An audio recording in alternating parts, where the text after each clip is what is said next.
Bonjour à tous et bienvenue sur OPS Store. Cette semaine, on va vous présenter une réplique iconique dans le monde de l'airsoft. Il s'agit du iKappa DOR, mais cette fois-ci en version white.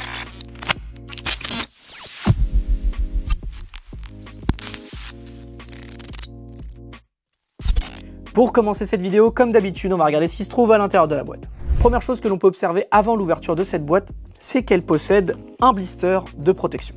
Comme vous pouvez l'observer, le design extérieur est travaillé. On retrouve une espèce de petite texture en triangle avec un effet style holographique par-dessus.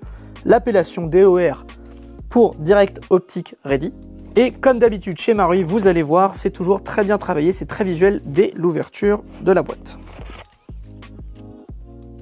Comme d'habitude, à l'intérieur des boîtes, on retrouve les fameux manuels d'utilisation, ici en version japonaise, puisque ce sont des répliques de chez Tokyo Marui. Vous avez une tige de débourrage et de nettoyage, une petite platine RMR à fixer sur la culasse de votre réplique, une petite boîte contenant plusieurs choses à l'intérieur. Dedans, on retrouve un petit sachet de billes, une petite tétine pour faire remonter les billes lorsque celles-ci cassent, les vis pour la platine RMR, le petit rail Picatinny à venir fixer sous le canon. Vous avez un petit outil qui va vous servir à faire les trous pour mettre le rail sous la réplique. On vous montrera ça tout à l'heure. Un petit bouchon à mettre sur le canon lorsque vous ne servez pas de votre réplique. Et pour finir, à l'intérieur de cette petite boîte, les vis qui vont vous servir à fixer le rail sur la réplique. Et bien sûr, comme d'habitude, pour finir, on retrouve le chargeur ainsi que la réplique.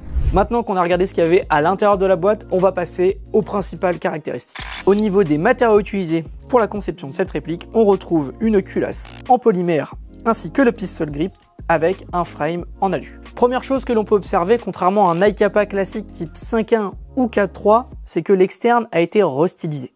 Sur la culasse, on observe plusieurs endroits qui ont été creusés comme sur le haut de la culasse et à l'avant et à l'arrière de la culasse.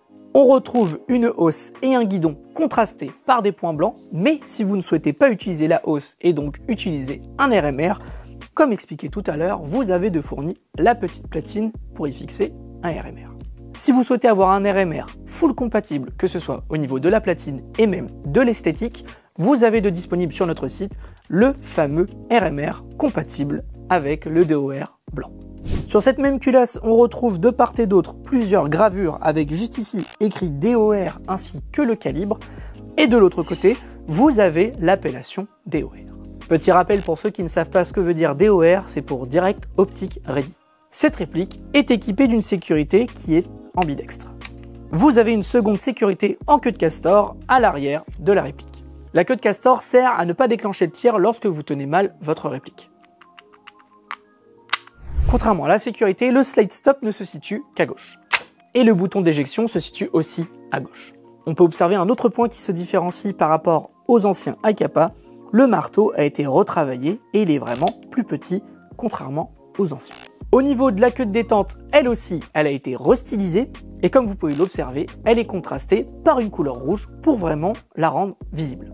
Revenons à ce petit outil. Alors pour les personnes qui ne connaissent pas les iKappa de chez Tokyo Marui, vous allez vous demander à quoi sert cette petite tige en métal. Je vais vous expliquer tout de suite. Pour ce faire, vous allez devoir séparer la culasse du frame. Juste ici, on retrouve deux petits trous qui vont vous servir normalement à y fixer le rail. Mais comme vous pouvez le voir, ces trous sont bouchés. Cet outil vous sert donc à percer les trous afin d'y venir fixer le rail. Au niveau des dimensions, cette réplique fait 22 cm pour un poids de 846 grammes. Au niveau de la puissance, on est sur une puissance à 0,8 joules. Pour finir avec cette réplique, on retrouve un chargeur à grande capacité avec un total de 31 billes et pour l'alimentation en gaz, la valve de remplissage se situe sous le talon de chargeur. Et voilà. On en a fini avec les caractéristiques techniques de cette réplique. Maintenant, on va aller se diriger sur notre stand de tir pour faire un essai au chronie et voir la puissance qu'elle délivre en sortie de boîte. On va aussi aller faire un petit test pour voir la précision et la portée de cette réplique. C'est parti. On se retrouve pour l'essai au chronie en 0,20. À l'intérieur, on a mis du 110 PSI. Le chronie est connecté.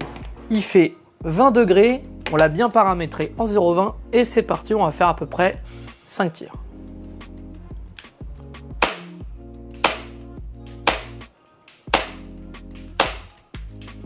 Ce qu'on observe, c'est qu'au premier tir, on est à 0,76 le dernier 0,73, donc voilà, on a une petite variation, 0,74, 0,72, 72 et 0,73. Donc c'est bien ce qui était annoncé. On avait dit 0,8 en sortie de boîte, on est un tout petit peu plus bas, mais bon. Maintenant, on va tester en 0,25. On est de retour en test 0,25, à l'intérieur 110 PSI, toujours, il fait toujours 20 degrés. On va clean les anciennes données, et c'est parti. Même chose, 5 tirs.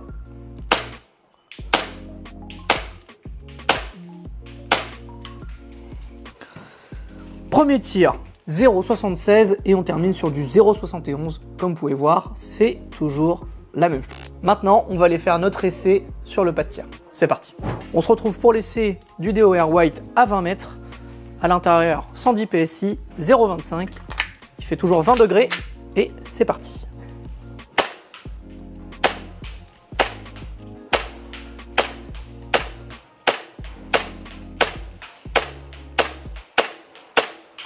Comme vous pouvez voir, c'est très précis.